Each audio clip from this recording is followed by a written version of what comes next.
Hello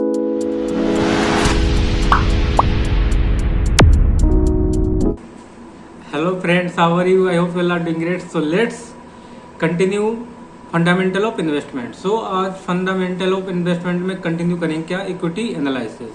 सो equity analysis में मैंने कुछ होमवर्क में क्वेश्चंस भी दिए थे, जिसमें से क्वेश्चन नंबर कौन सा था, 3 था, 4 था और 5 भी था, है ना. आई होप आपने इन्हें कंप्लीट कर लिया होगा. अब इसके बाद हम नेक्स्ट मूव करें क्वेश्चन नंबर 6. क्वेश्चन नंबर 6 करने से पहले मैं कुछ डिस्कस करूंगा. ओके, तो ध्यान से सुनना. तो इसमें देखो क्या है, क्वेश्चन नंबर 6 में क्या है. क्वेश्चन नंबर 6 में करेंगे पहले हम क्या करेंगे, कुछ डिस्कस करना है. ओके, तो इसमें क्या है, देखो जब भी बोले क्या, बुक वैल्यू पर शेयर निकालने के लिए बोले, बुक वैल्यू पर share, book value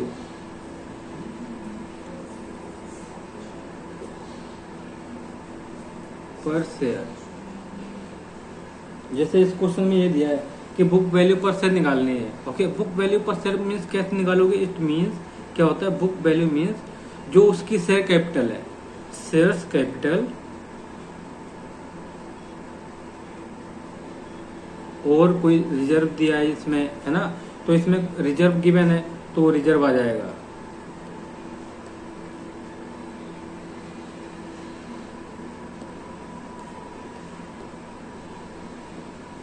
reserve. Okay, तो ये क्या निकल के आएगी, बुक वैल्यू निकल के आ जाएगी. ये है बुक वैल्यू. बुक वैल्यू ऐसे निकालते हैं.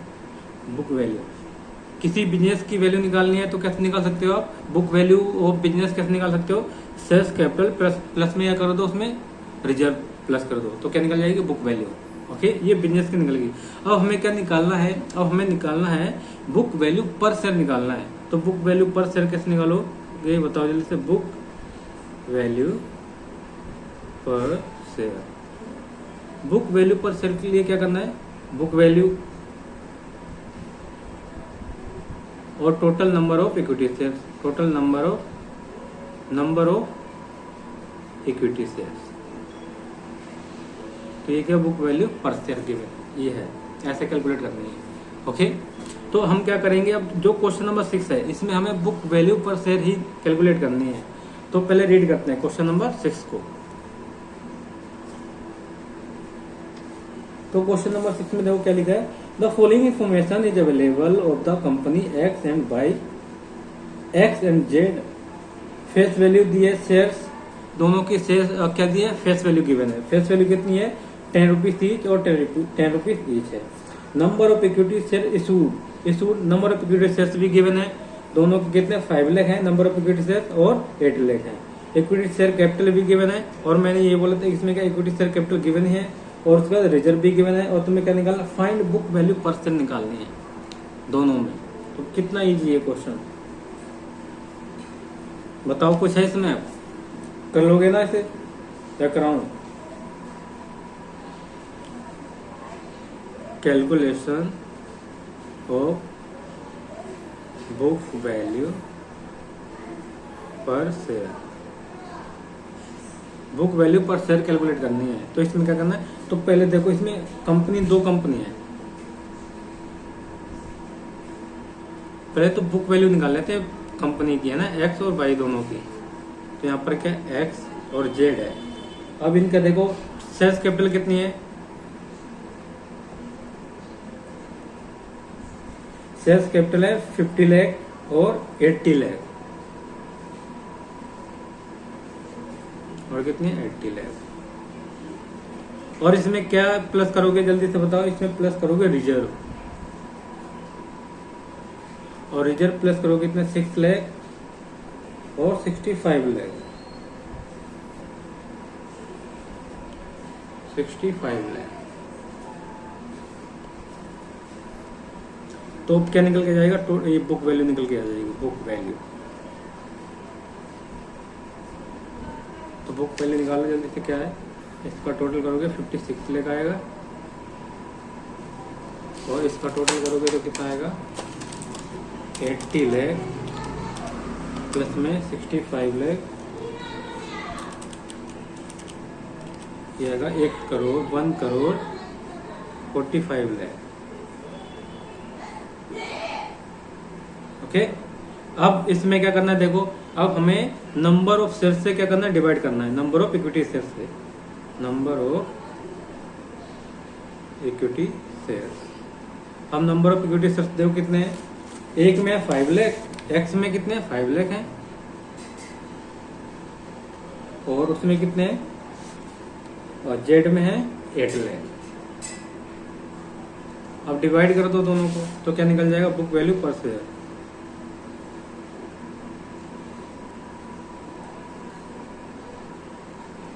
कितना 56 लाख डिवाइड बाय 5 लाख, ये आएगा 11.20, और इसका कितना आएगा 1 करोड़ 45 लाख, डिवाइड करोगे 8 लाख सॉरी, तो ये कितना आएगा 18.125, ये है क्या, बुक वैल्यू पर शेयर निकल गई है। ओके, तो ऐसे कैलकुलेट करते हैं बुक वैल्यू पर शेयर। अब देखो नेक्स्ट क्या इसमें, क्वेश्चन नंबर है 7। अब इसमें देखो क्या, इसमें तुम्हें डिसीजन लेना है, डिसीजन बताने की 3 यहाँ पर कंपनी है, उसमें से किस कंपनी को आपको सिलेक्ट करना चाहिए on the basis of calculation. आपको कुछ कैलकुलेशन इसमें करना पड़ेगा, फिर उसके यहाँ पर आपको क्या करना है, यहाँ पर डिसीजन लेना है कि आपको इन्वेस्टमेंट करना चाहिए और नहीं करना चाहिए, और करना चाहिए तो किस में करना चाहिए। ओके, तो अब क्वेश्चन नंबर 7 करेंगे। तो क्वेश्चन नंबर 7 में क्या लिखा, from the following 3 companies selected the shares which an investor should purchase after making and fundamental analyse, select on the basis of price of share, dividend yield and capital gain yield. अब इसमें क्या है, यहाँ पर companies का कुछ data given है, उसके बेस पर हमें क्या निकालना है, प्राइस ऑफ शेयर निकालना, शेयर का प्राइस निकालना है, और क्या करना है, डिविडेंड यील्ड निकालना है, और कैपिटल गेन निकालना है, कैपिटल गेन यील्ड। और इन तीनों की बेसिस पे हमें बताना है कि किस कंपनी में हमें इन्वेस्टमेंट करनी चाहिए और क्यों करनी चाहिए, है ना। तो अब क्या है, देखो अब पहले हमें क्या करना, पहले तो हमें डिसीजन ना प्राइस ऑफ शेयर, अगर जिसका प्राइस ज्यादा होगा, हाई होगा, है ना, इन फ्यूचर में, तो हम उसी को क्या करेंगे, उसी में इन्वेस्ट करेंगे, है ना। तो पहले हमें क्या निकालना है, तो पहले हमें ये निकालना है, इसमें गिवन, पहले डेटा लिख लो, गिवन क्या क्या गिवन है, एक्सपेक्टेड डिविडेंड गिवन है, और कॉस्ट ऑफ इक्विटी गिवन है, और ग्रोथ रेट गिवन है, और हमें क्या निकालना है इसमें, और प्राइस ऑफ शेयर निकालना है। प्राइस ऑफ शेयर तो हमें पता ही चल जाएगा कैसे निकालते हैं।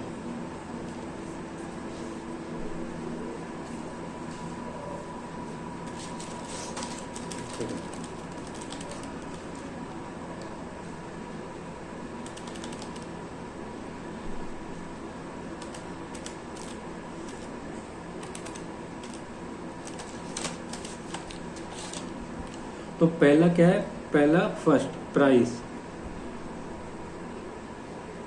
प्राइस के बेस पे निकालेंगे, प्राइस ऑफ शेयर, ठीक है, प्राइस ऑफ शेयर। अब प्राइस ऑफ शेयर्स में क्या, हमें प्राइस निकालना है, तो प्राइस के लिए हमें क्या करेंगे, बताओ जल्दी से। प्राइस के लिए हमें इसमें देखो क्या क्या गिवन है, यहाँ पर गिवन है, पहले गिवन लिख लो, गिवन ये x, y और z, x, y और z। अब इसमें क्या गिवन है, देखो यहाँ पर गिवन है एक्सपेक्टेड डिविडेंड। एक्सपेक्टेड का मतलब होता है D1, जो हमें मिलने वाला है, इन फ्यूचर में मिलेगा, एक्सपेक्ट कर रहे हैं, दैट इज D1। मैं प्रॉपर ऐसे लिखूंगा D1 डायरेक्ट। D1 कितना 2 है, 2 है, और कितना 2 है। कॉस्ट ऑफ इक्विटी को क्या बोलते हैं, KE बोलते हैं, और KE कितना गिवन है, 20% और 20% और 20%। और क्या गिवन है यहाँ पर, ग्रोथ रेट G, ग्रोथ कितना है 5%, 10%, 15%। ओके, अब इसके बाद क्या गिवन है इसमें, और हम क्या करेंगे, पहले हमें निकालना प्राइस। प्राइस कैसे निकालते हैं बताओ जल्दी से, तीनों का प्राइस निकालना है।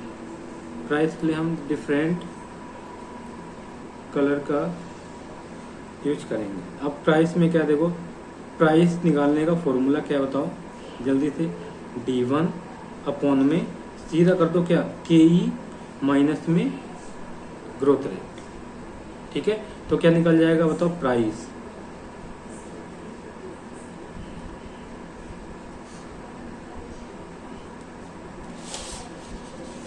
अब देखो प्राइस तो कैसे निकालोगे, अब क्या करना है, देखो यहाँ पर क्या गिवन है, 2 D1 गिवन है, D1 इतना है 20%, 20% को 0.20 और इसमें क्या 0.05 माइनस कर दो।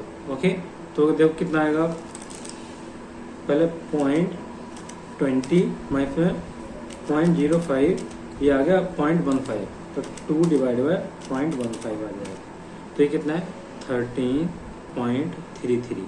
ये प्राइस निकल गया किसका, एक्स का। अब सेम वैसे ही करना है किसका, बाई का भी। तो बाई में क्या है, देखो बाई में गिवन है डिविडेंड 2 ही है ना, और यहाँ पर क्या गिवन है, ग्रोथ रेट के 20 है और ग्रोथ रेट चेंज हो रखा है। ओके, तो अब कितना आएगा 2 डिवाइड बाय 0.1 आएगा 20।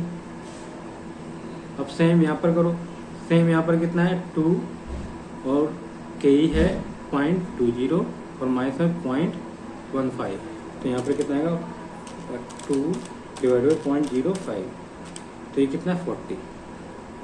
अब देखो, अब इसमें बताओ कौन सा बेस्ट है, बताओ किसको आप चूज करोगे on the basis of price of share. बताओ जल्दी से, on the basis of price, market price, देखो जिस कंपनी का मार्केट प्राइस हाई होगा हम उसी में क्या करेंगे, इन्वेस्ट करना चाहेंगे, है ना, इन फ्यूचर में जिसका प्राइस बढ़ेगा। तो यहाँ पर लिखो डिसीजन बताना, कमेंट करना है तुम्हें।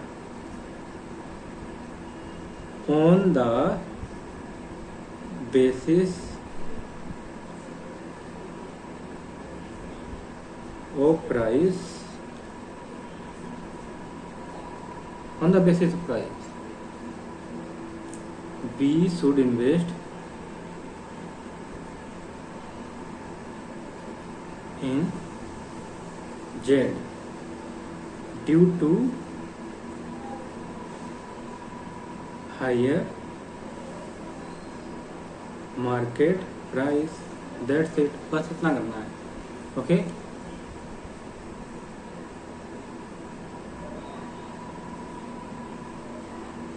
ठीक है, तो अब इसके बाद क्या करना है, अब इसका निकालना है डिविडेंड यील्ड। और डिविडेंड यील्ड मैंने बताई रखा है कैसे निकालते हैं, डिविडेंड उसका जो मार्केट प्राइस है उससे क्या करते हैं, उसका जो प्राइस है उससे डिवाइड कर दो तो डिविडेंड यील्ड आ जाएगा। तो अब यहाँ पर क्या देखो, डिविडेंड यील्ड, प्राइस तो हमने निकाल ही दिया है ना, 2 डिवाइड बाय 13.33, ठीक है, 2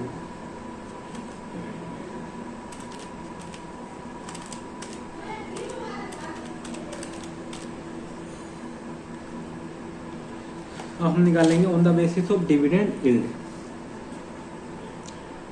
second, on the basis of dividend yield, dividend yield के बेसिस पे हम कैलकुलेट करेंगे। कैसे, देखो हाउ, डिविडेंड यील्ड कैसे निकालते हैं, पहले बताओ फॉर्मूला लिखो जल्दी से उसका, डिविडेंड यील्ड का। डिविडेंड यील्ड का फॉर्मूला क्या है, D1 और डिविडेंड और मार्केट प्राइस, जो उसका मार्केट प्राइस है तो क्या आ जाएगा, डिविडेंड यील्ड आ जाएगा। और डिविडेंड यील्ड हम और मार्केट प्राइस हमने कैलकुलेट कर ही लिया, ये मार्केट प्राइस है ना, और डिविडेंड तो गिवन ही है क्वेश्चन में। अब हमें क्या करना है, डिविडेंड यील्ड निकालना है बस।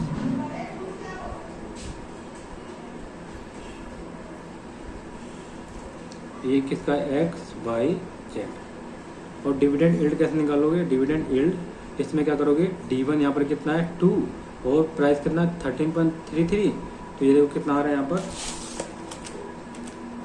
2 डिवाइड बाय 13.33 इंटू में 100, ये आएगा 15%, ये 15% है। और यहाँ पर कितना आएगा, यहाँ पर 2 डिविडेंड 2 है और प्राइस कितना है 20 है मार्केट प्राइस, है ना, तो कितना आएगा इंटू में 100 कर दो परसेंटेज के लिए, है ना, 2 डिवाइड बाई 20 इंटू में 100, ये आएगा 10%। अब सेम इसमें भी करो, 2 है, मार्केट प्राइस कितना है 40 है, तो अब इंटू में 100 कर दो, 2 डिवाइड बाई 40 इंटू में 100, तो कितना है 5%। ठीक है, तो अब बताओ on the basis of dividend yield, जिस कंपनी का डिविडेंड यील्ड ज़्यादा होगा उसी कंपनी हम क्या करेंगे, इन्वेस्टमेंट करेंगे। तो देखो इसमें एक्स में कितना है डिविडेंड यील्ड 15%, वाई में है 10 और जेड में है 5। तो बताओ which company is better to invest. Decision क्या होगा यहाँ पर,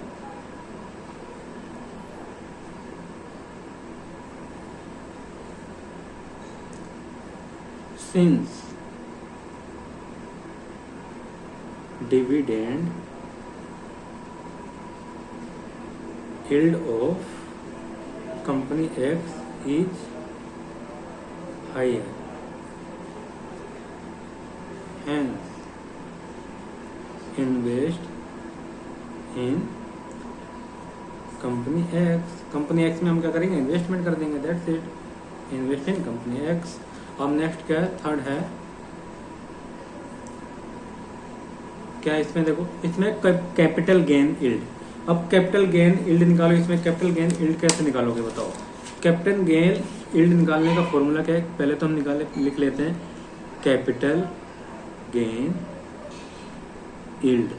कैपिटल गेन यील्ड का फॉर्मूला क्या है, इसका फॉर्मूला है कैपिटल गेन यील्ड। इसे कैसे निकालते हैं, P1 माइनस में P0 अपॉन में P0 और मल्टीप्लाई करो 100 से तो परसेंटेज में आ जाएगा। ओके, अब इसमें देखो कैपिटल गेन यील्ड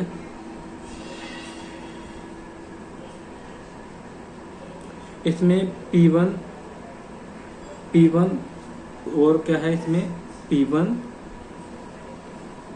हमें कैलकुलेट करना पड़ेगा। तो P1 कैसे निकालोगे बताओ, इसमें P1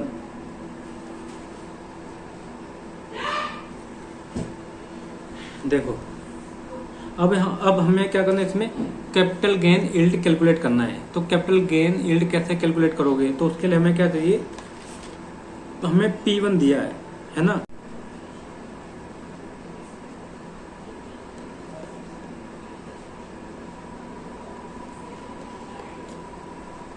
अब देखो अब हमें इसमें निकालना है कैपिटल गेन यील्ड निकालना है। तो कैपिटल गेन यील्ड निकालने के लिए हमें क्या करना पड़ेगा, पहले तो हमें इसमें देखो P1 निकालना है, P1, क्योंकि P0 जो हमने अभी कैलकुलेट किया था ना, ये P0 ही निकल के आया था। ये जो था ना, ये मार्केट प्राइस जो निकाला था हमने इधर, ये क्या है, इट इज P0, ये है ना, ये P0 है। ओके, तो हमें क्या करना है, हमें निकालना है P1 निकालना है। तो P1 का फॉर्मूला क्या बनेगा, P1 का फॉर्मूला बनेगा D2 अपॉन में क्या आएगा बताओ, KE माइनस में G। ठीक है, D2 का मतलब डिविडेंड, नेक्स्ट ईयर का डिविडेंड, नेक्स्ट ईयर डिविडेंड। और नेक्स्ट ईयर डिविडेंड कैसे निकलेगा बताओ, नेक्स्ट ईयर का डिविडेंड D2 निकालोगे तो D2 कैसे निकलेगा, D2 इक्वल टू क्या करोगे, D1, जो D1 अभी गिवन है क्वेश्चन में, क्या करोगे, और प्लस में 1 प्लस G, तो ये क्या आ जाएगा, D2 निकल के आ जाएगा। ओके, तो ये D2 आ गया। अब सेम वही कर दो, फॉर्मूले में पुट कर दो क्या, KE माइनस में G, तो क्या निकल के आ जाएगा, P1 निकल के आ जाएगा। ओके, तो पहले हमें क्या करना, पहले प्राइस निकालना है एंड का। Okay, price end of the year का एंड का प्राइस निकालना है। तो क्या करोगे, P1 का मतलब एंड का प्राइस होता है, P0 का मतलब बिगिनिंग प्राइस बिगिनिंग का, ओके, स्टार्टिंग का। तो इसका मतलब क्या हमें करना, पहले तो हमें P1 निकालना है दोनों का। P1 देखो, X का P1 निकालो तो कैसे निकलेगा, देखो इसका D1 कितना है, D1 2 है और ग्रोथ रेट कितना दिया है, 5% गिवन है, 1 प्लस में 5 मतलब 0.05। ओके, और KE कितना है इसका, KE गिवन है इसका 20 मतलब 0.20, और G कितना है, G फॉर ग्रोथ है 0.05। ठीक है, तो ये आ गया। तो अब कैलकुलेट करो, इसे कैलकुलेट करोगे तो क्या होगा, 2 इंटू में 1.05, ये आ गया 2.1 अपॉन में कितना, ये 0.15,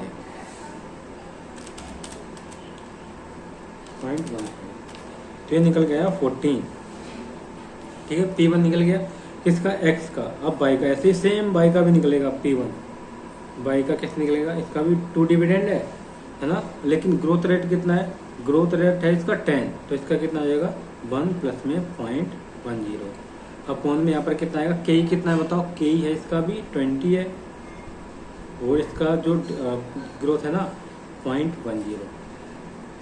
अब इसका करो कितना आएगा, देखो 2 इंटू में 0.1, ये आएगा 2.2 अपॉन में 0.1, ये आएगा 22 आ गया ना। सेम वैसे ही किसका निकलेगा, जेड का, इधर निकालता हूँ मैं, है ना। तो जेड में क्या करोगे बताओ जल्दी से, D1 D2 कैसे निकलेगा, पहले तो डिविडेंड बिगिनिंग का, और इसमें जो ग्रोथ है 1 प्लस में ग्रोथ कितनी है इसकी 15 मतलब 0.15, और K 0.20 माइनस में 0.15, तो ये कितना आ जाएगा बताओ जल्दी से, 2 इंटू में 1.15 2.3 अपॉन में कितना आएगा, अपॉन में आएगा 0.5 नहीं 0.05 आएगा, 0.5, ये 0.5 है।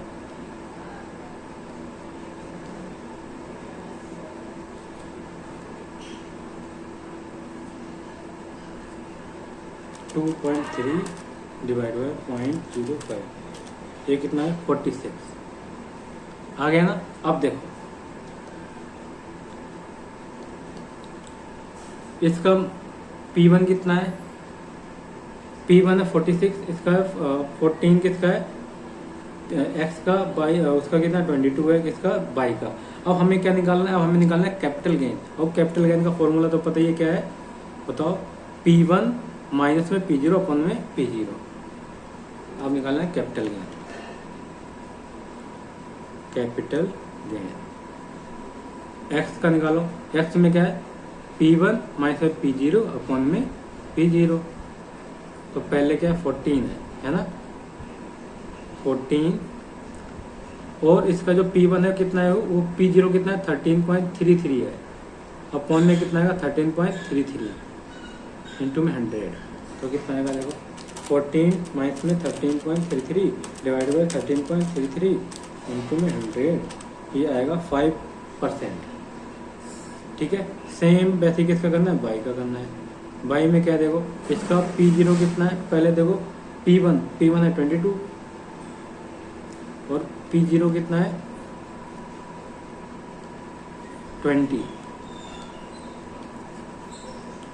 20 अपॉन में कितना आएगा, यहाँ पर बताओ जल्दी से, यहाँ पर आएगा 20 और इंटू में 100, तो ये कितना आएगा 2 डिवाइड बाई 20 इंटू में 100, ये आएगा 10%। ठीक है, वैसे जेड का कर दो, जेड में कितना है देखो 46, और इसका यहाँ पर देखो कितना है 40 है, 40 अपॉन में 40 इंटू में 100, 6 डिवाइड बाई 40 इंटू में 100, ये आएगा 15%। अब बताओ कैपिटल गेन किसके बेस, अगर कैपिटल गेन के बेसिस पे हमें डिसीजन लेना है, तो जिस कंपनी में सबसे ज़्यादा कैपिटल गेन होगा, हम उसी कंपनी को क्या करेंगे, रिकमेंड करेंगे कि इसी में इन्वेस्टमेंट करनी चाहिए। ओके, तो इसमें क्या है, सिंस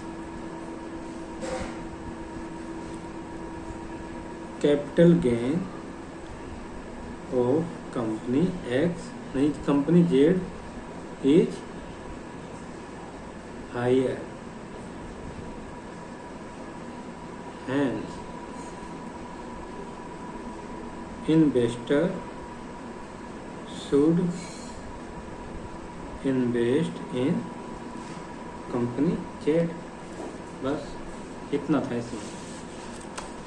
क्वेश्चन अच्छा था ये, from the point of view exam important question है, तो इसको रिवीजन भी करना है 2 बार। ओके, और अब इसमें नेक्स्ट में क्या देखो, अब इसका नेक्स्ट है क्वेश्चन नंबर 8 है, और क्या उसके बाद है 8 नहीं कराऊंगा, 8 होमवर्क में है, क्वेश्चन नंबर 8 ये होमवर्क में, ये तुम्हें खुद करना है। ओके, अब नेक्स्ट देखते हैं क्या नाउ। अब देखो क्वेश्चन नंबर 9 करेंगे। क्वेश्चन नंबर 9 में क्या है, क्वेश्चन नंबर 9 इम्पोर्टेंट क्वेश्चन भी है ये। अब देखो इसमें क्या लिखा है, देखो इसमें लिखा है द बुक वैल्यू पर शेयर, द बुक वैल्यू पर share of alpha limited is 150। Book value जो शेयर है वो कितने है, 150 रुपए, 150 है। इट्स रिटर्न ऑन इक्विटी कितना है, ROE कितना दिया है 20%। तो हम ये लिखते भी जाते हैं साथ साथ, सही रहेगा। इसमें क्या क्या दिया है, बुक वैल्यू पर शेयर दिया है, बुक वैल्यू पर शेयर। बुक वैल्यू पर शेयर कितना है, ₹150। और आर रिटर्न ऑन इक्विटी कितना दिया, ROE रिटर्न ऑन इक्विटी दिया 20%। और उसके बाद क्या बोला इसमें, and the same is expected to be maintain in future also. जो फ्यूचर में भी कितना एक्सपेक्ट करा, कितने सेम मेंटेन करके चलना है। It follow a policy of distributing 50% of earning as dividend. अब इसका जो डिविडेंड पे आउट रेशियो कितना है, dividend pay out ratio, dividend pay out ratio कितना है 50%। जितना वो अर्न करेगा, अगर 10 रुपए अर्न किया है तो उसका 5 रुपए किसको दे देगा, डिविडेंड, जो इक्विटी शेयर होल्डर है उन्हें पे कर देगा वो डिविडेंड एज। ठीक है। अब इसके बाद क्या लिखा है, देन लिखा है इसमें, investor required rate of return कितना है 16%। Required rate of return, required rate of return कितना है, रिक्वायर्ड रेट ऑफ रिटर्न है RR, ये है रिक्वायर्ड रेट ऑफ रिटर्न है 16%। Okay, required rate of return भी गिवन है। अब हमें क्या करना है, देखो अब देखो, अब इसमें क्या बोला है, इसमें बोला expected earning per share next निकालना है, एक्सपेक्टेड अर्निंग निकालना है, एक्सपेक्टेड अर्निंग, एक्सपेक्टेड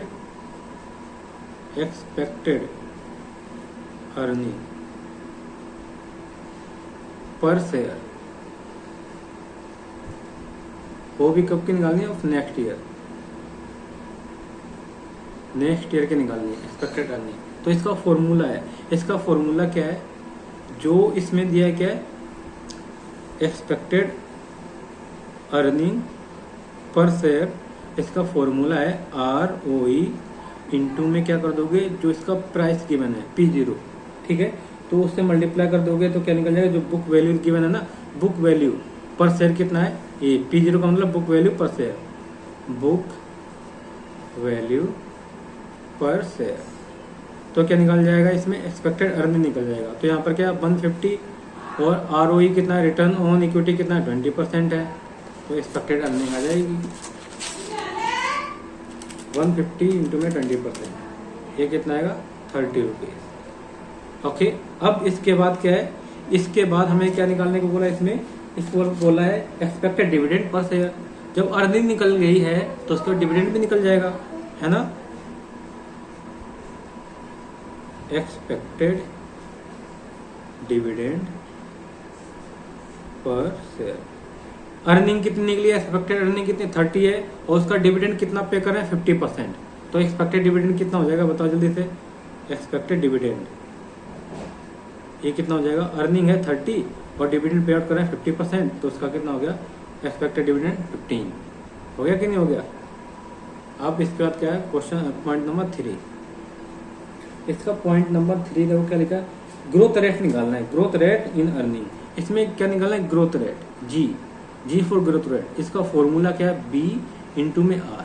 अब यहाँ पर B का मतलब क्या है, B का मतलब है यहाँ पर है पे out ratio, dividend pay out ratio, B for dividend, नहीं, डिविडेंड पे आउट रेशियो नहीं है, इसका मतलब है retention earning, retention ratio,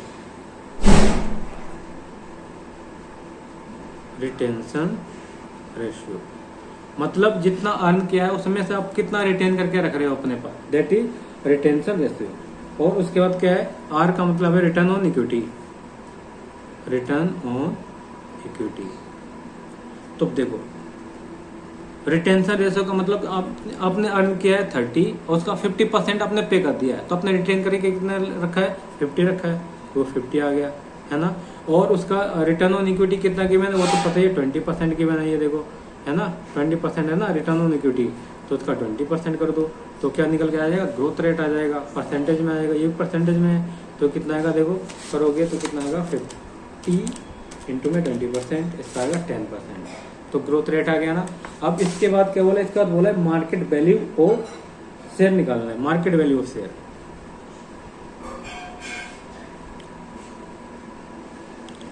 market value of share.